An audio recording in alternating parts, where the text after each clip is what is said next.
Bonjour à tous, bonjour aux nouveaux, bonjour aux passionnés, bienvenue dans ce format de vidéo intitulé Testez-vous. Le principe est simple, je vous montre une position et vous devez trouver le bon coup. Puis je montre la réponse et on termine par un que retenir. C'est surtout de la stratégie car c'est un domaine plus difficile à travailler que la tactique. Je poste pour l'instant 2 vidéos par semaine. Votre avis sur ce format m'intéresse. N'hésitez pas à me laisser un commentaire à ce sujet en dessous de la vidéo. Et on y va.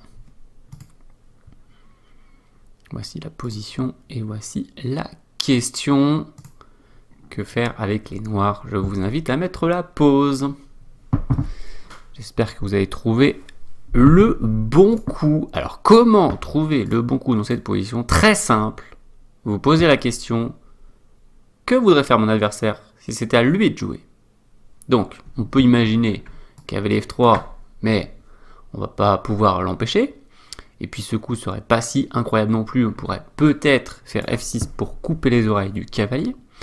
Par contre on peut imaginer que son deuxième coup préféré, ou même son premier du coup, ça serait fou F4.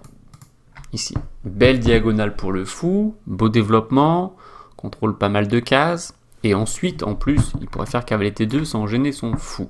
Et il pourrait voir après ce qu'il fait avec son cavalier. Mais ça, c'est certainement sa priorité. En plus, c'est son mauvais fou, donc s'il n'arrive pas à le mettre là, il va devoir le mettre quoi? Ici, là, il va être gêné par ses pions, ça va vraiment pas être la joie. Donc, j'espère que vous avez conclu qu'il fallait jouer cavalier G6 ici, c'est le coup clé pour moi qui empêche la sortie de ce fou sur F4. Du coup le fou est très triste, s'il vient sur E3, franchement c'est pas la joie pour lui. S'il tente de sortir sur G5 pour essayer d'imposer un peu sa volonté, bon bah lui dit H6, qu'est-ce que tu fais maintenant avec ta volonté? Tu rentres chez toi en fait, parce que tu peux pas rester par là, sinon tu vas te faire prendre par le cavalier, donc tu vas retourner sur tes cases piteuses. Ok. Si je joue cavalier F3, bon, on peut faire F6, le cavalier a les oreilles coupées, le fou sait pas où sortir, c'est moche pour lui. Voilà, donc cavalier G6, le coup qui s'impose. Alors, pour la petite histoire, le coup préféré de l'ordinateur ici, c'est pas cavalier G6, j'étais assez étonné, et je suis pas du tout d'accord avec lui, et j'espère que vous apprenez pas à jouer avec des ordinateurs, parce que si vous demandez à l'ordinateur ce qu'il joue, et il dit cavalier F5, vous dites « Ah ouais, cavalier F5, bon coup !» Bah quoi, bon coup, fou F4, pourquoi t'as laissé ton adversaire faire ce qu'il voulait? Ça n'a pas de sens. Donc, n'écoutez pas l'ordinateur, je vous renvoie à mon super conseil de la semaine à ce sujet, j'avais longuement développé cette thématique parce que je sais qu'il y a un peu un débat pour dire mais oui mais l'ordinateur il est très fort, il faut l'écouter. Donc je vous renvoie à ce conseil. Si vous apprenez avec des cavaliers F5, vous n'êtes pas rendu.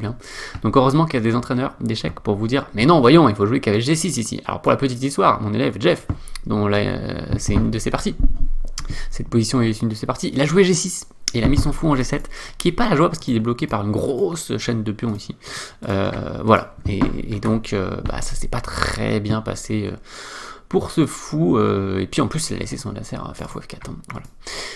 Donc, cavalier G6, on va voir un petit peu la suite, qu'est-ce qui pourrait se passer. Donc, cavalier E2 sera une idée pour les blancs, et je vous invite à mettre la pause pour choisir un coup pour les noirs. J'espère que vous avez vu que peut-être l'idée des blancs c'était cavalier F4 pour enlever ce cavalier pour faire fou F4 derrière et que vous l'avez contré cette idée avec fou D6.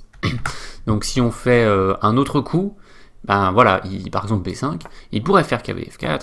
En plus il attaque le pion au passage donc on a un choix un peu limité. Soit on prend, il prend, franchement il est très content. Soit on protège, bah du coup il pourrait éventuellement nous prendre et sortir son fou quand même et encore une fois il est content de faire cavalier D2. Donc cavalier 2, fou D6, bien joué. Il ne peut pas faire cavalier F4, il reste avec ses problèmes.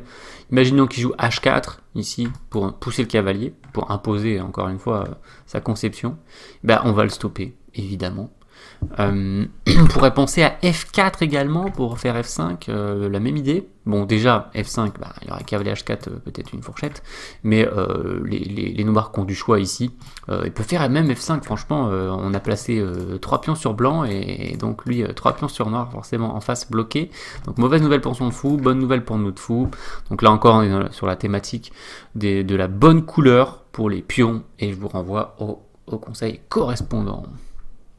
Bon, donc H4, H5, continuons brièvement. B3 attaque le pion, un coup thématique plutôt bien joué. Mais là, on peut juste faire cavalier F6. Alors, on peut pas faire B5, sinon on se prend A4. Et on peut pas faire A6, sinon il nous prend, on est cloué. Hein. Ça, c'est le classique. Et là, du coup, notre chaîne de pions se fait un petit peu malmener. Donc, cavalier F6. Et s'il prend, on reprend. Et regardez la belle case qu'on va obtenir ici pour le cavalier. En plus, quand on va avoir le cavalier ici, on va surveiller 3 fois, c'est déjà beaucoup, la case F4. Case F4 qui ne pourra pas être du tout utilisée. Et voilà, il est dans le dur ici, il a les pièces pas du tout bien placées par rapport à nous, et c'est un bel avantage pour les noirs ici.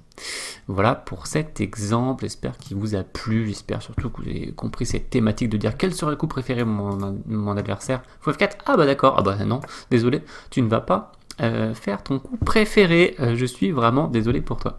Il est temps pour nous de passer au à retenir. J'ai mis 3 points pour ce à retenir.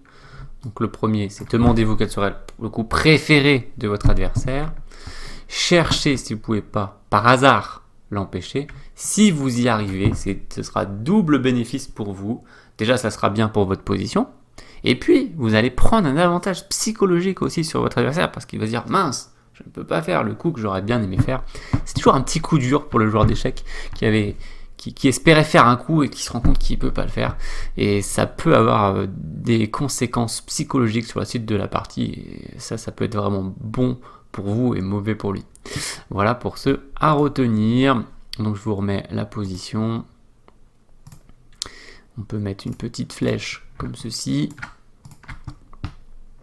Et il est temps pour nous de faire la conclusion, donc ce 6e épisode qui est terminé. S'il vous a plu, n'hésitez pas à mettre un pouce bleu et à partager la vidéo. Vous pouvez également me laisser un commentaire. Merci de votre attention, portez-vous bien et je vous dis à samedi pour un prochain épisode de Testez-vous.